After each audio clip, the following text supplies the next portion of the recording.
We as Americans, we support freedom and democracy and the rights of all peoples. But as Gaza taught us in 2006, free elections by themselves do not make up a democracy. There are times when people are offered a chance to elect party leaders that offer them only one election to affirm a dictatorship. We can also learn from the year 1938 that the dangers of ignoring developments abroad are huge. Now, in the wake of the Arab Spring, we turn away from that region at our own peril. Now, on November 28th, the first stage of the Egyptian elections began, which will inaugurate a new electoral system forming a bicameral legislature. This first stage determines about 30% of 498 seats for the government's lower chamber called the People's Assembly. Before Egyptians arrived at the polls, protesters filled Tahrir Square in Cairo, and as a result, over 40 Egyptians were killed. Many are objecting to the military's interference in the electoral process and the decision to force elections well before secular parties had a time to build their capacities. According to public polling and sources on the ground, this will likely hand an electoral victory to the Muslim Brotherhood and more radical Islamic elements within Egyptian society. Although elections will last until March of 2012, the prediction of a Muslim Brotherhood victory is already becoming a reality. Early data shows an alarming trend of Islamicist domination of the Egyptian parliament. On December 5th, the High Electoral Commission announced that leaders of the Freedom and Justice Party, that's the political arm of the Muslim Brotherhood, had received a plurality of 36% of the vote, while the secular Egyptian bloc had gained less than 12%. When we include the runoff elections, which took place last week, it appears that the Muslim Brotherhood has won 73 out of 150 seats, or 49% of the currently contested outcomes. This is the same party that led a pre-election rally of 5,000 chanting, quote, "One day we shall kill all the Jews," and another quote, Tel Aviv, Judgment Day is coming." While many expected the Brotherhood to do well, there were other surprises. Salafist parties made up of anti-Western hardliners who follow a particularly radical version of Islam are also faring particularly well. Surpassing predictions, they received 24% of the vote in the first round.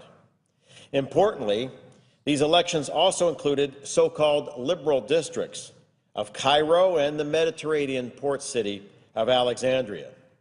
The weakness of liberal parties, namely their inability to reach out to voters effectively with a serious agenda, is now fully exposed.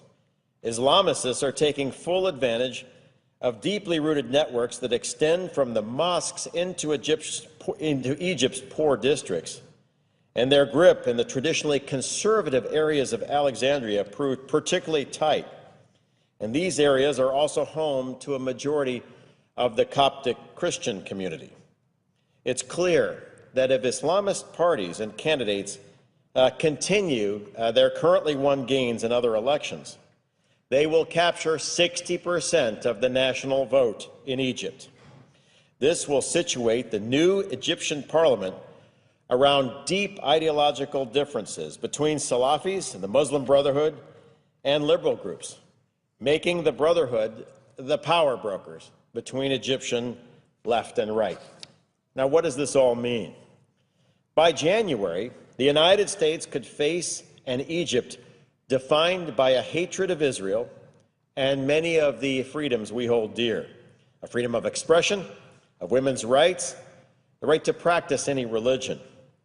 This Egypt counts Iran as a friend and poses a threat to the Camp David peace accords, which have served as the cornerstone for Egypt's strategic position for 30 years. Do we expect that an Islamist-led Egypt will prevent weapons from arriving in the hands of Hamas? Will an Islamist-led Egypt help preserve a free South Sudan? Will an Islamist-led Egypt act to protect Coptic Christians, who make up about 10% of Egypt? Or will we see continued violences, like we saw on October 9th in Masapro, which killed 27 civilians and injured hundreds?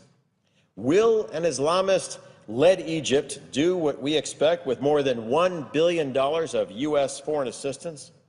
Will they continue to share intelligence and to work against terrorism? These are all questions that may become critical issues for the national security of the United States very shortly.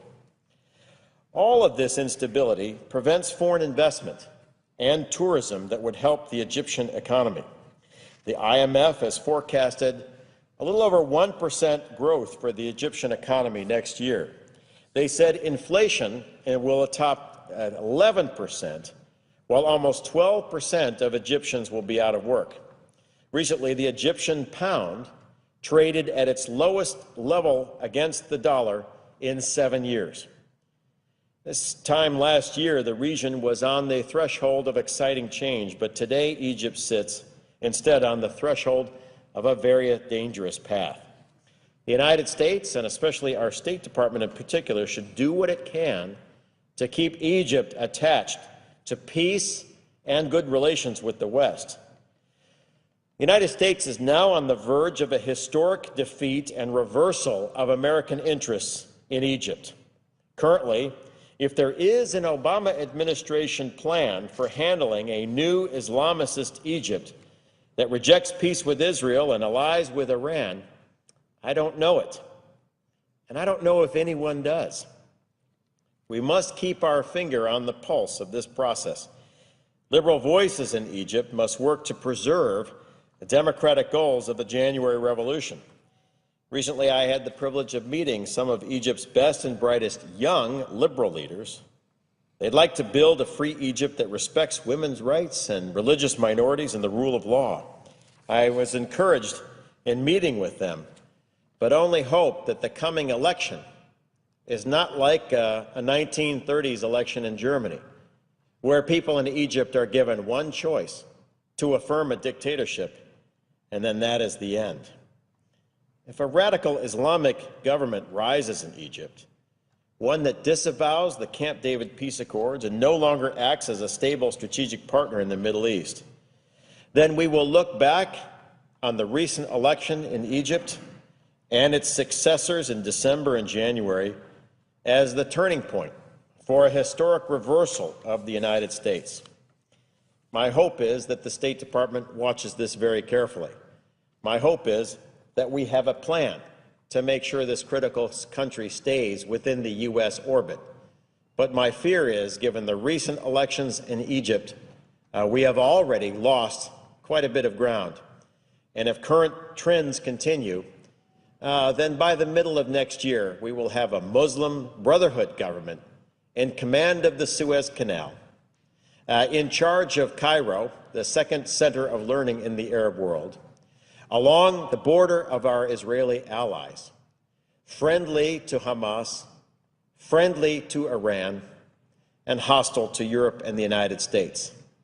And my hope is, over the holidays, we work very hard and diligently with our allies, and especially liberal forces in Egypt, to make sure that that reversal doesn't happen. And with that, Mr. President, I yield back.